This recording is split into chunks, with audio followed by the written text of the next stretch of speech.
This morning, we're not going to move into the gospel reading initially. We're going to take a look at a little video.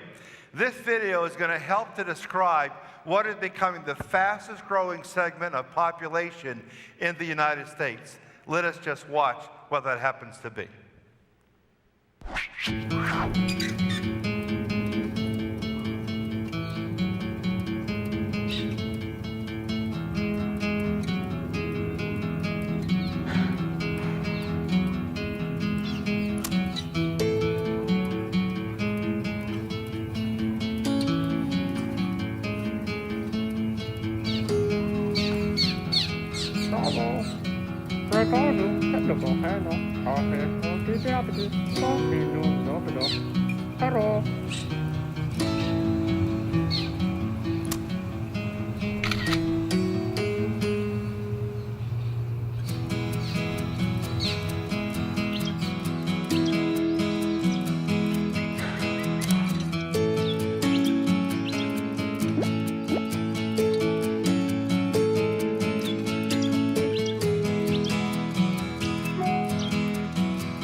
Psychologists say that the fast-growing segment of population in the United States is those who suffer from loneliness. Loneliness is becoming epidemic. Now, it turns out to be, we're not talking about sporadic loneliness. Sporadic loneliness, most people enjoy and appreciate. You know, that's that 20, 25 minutes a day when you're all by yourself. Maybe in the morning you got your coffee, your newspaper, the house is nice and quiet. It's kind of your time, it's special. What makes sporadic loneliness so nice is the fact that you know it isn't going to last. Other family members get up and your quiet time is disrupted. You got to go to work and being pulled in 1,000 directions. You say to yourself, boy, I would like to be just a little bit of time by myself. Well, it turns out to be that a problem occurs when the sporadic becomes the permanent, when we go from what we desire to what we despise. Now, that's the key point of today's gospel, at least one of the key points of the gospel coming out of the second chapter of John, verses 20 to 33. Now, they say that one of the root causes of loneliness is when you cut yourself off from other people, when you stop interacting with other people, when your only friend is the electronic device right in front of you, the electronic device in your hand or on a computer screen. For your only communication is by text, by email, but not verbal. You're not interacting with another human being, and when you do that enough, that gives you the feeling of being alone and lonely. Now, today's gospel reading really surfaces two questions about loneliness. One, if loneliness strikes me in my life, how can I get rid of it? And also, how do I keep loneliness from happening in my life in the first place? It turns out to be that the answer to those two questions is found in today's gospel reading. Let's take a look at it. Verse 20, the second chapter of John says this.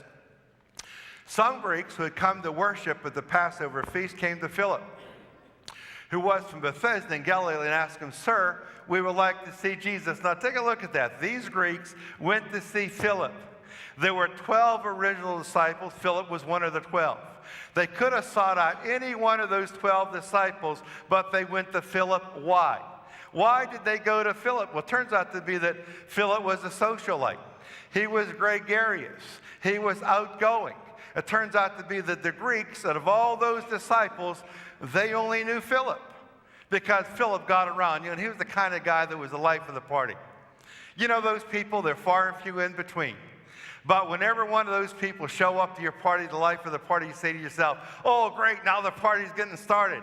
This guy's showing up. Philip was like the Norm. Remember Norm in Cheers? When he walked in a bar, what happened? Everyone said, Norm, hey, Norm's here. No, stuff's going to start to happen because he just has that magnetic personality. As opposed to walking into a place and no one even notices that you are there.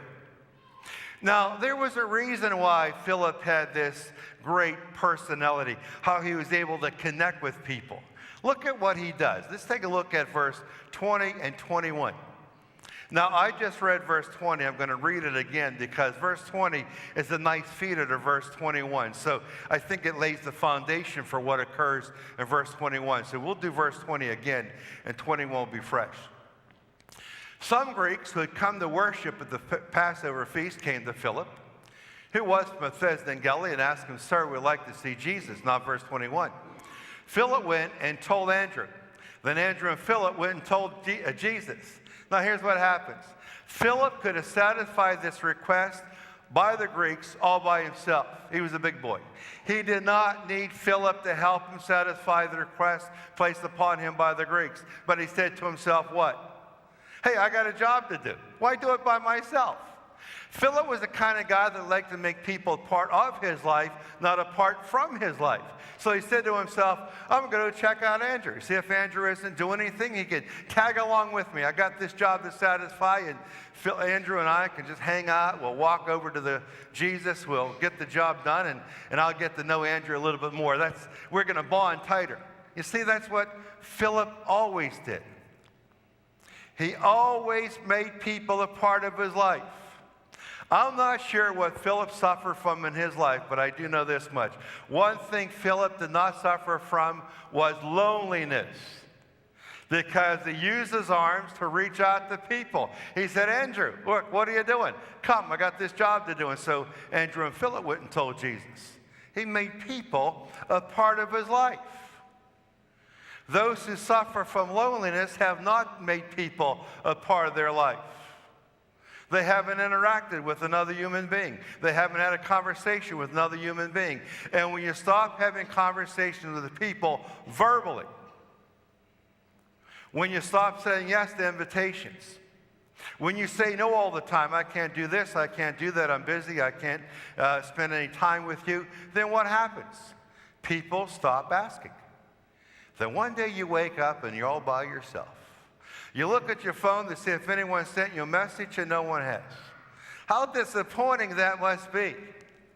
I see a lot of people with the phone in their hand and they're always looking. Now, I never know what they're looking at, but maybe they're looking to read their new message. But maybe, just think about it. If you're glued to the phone and you look to see if someone sent you a message and no one has, wouldn't that be very discouraging? Uh-oh, no one said anything to me in the last minute, in the last 5 minutes.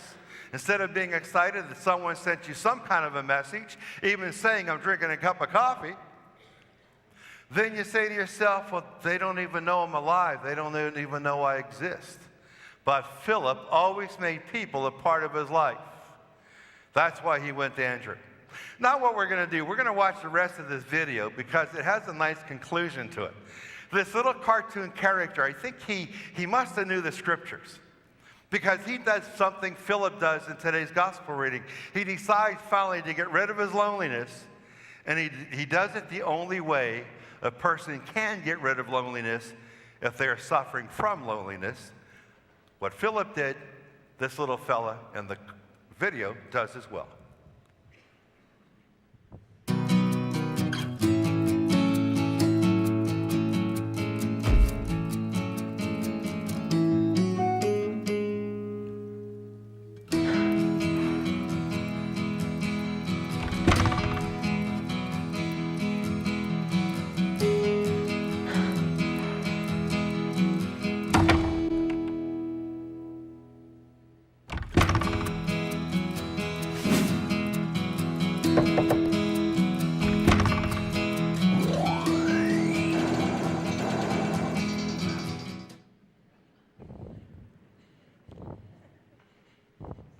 Philip had the right idea. He could have did so much in his life all by himself. It actually probably took him longer to satisfy the request of the Greeks by going over there and getting Andrew. But he said to himself, I'm not going to be alone. I'm going to make him a part of my life. And they went to do it together. See, there's a lot of things in life that will take more time when you bring someone into your life, but that's what life is all about. If you say to yourself, I can do a lot of things I have to do much quicker just by doing it by myself and inviting my husband, my son, my daughter, my friend with me, then what's going to be left? You're just going to wake up one day and no one will be a part of your life. Andrew enjoyed Philip because Philip said to Andrew, come, let's be together. And finally, that little fellow who suffered from all that loneliness, no one sends him many messages, he realized the only thing that's going to work is I got to go to 4B. And once he did, he got rid of his loneliness because now he has someone in his life.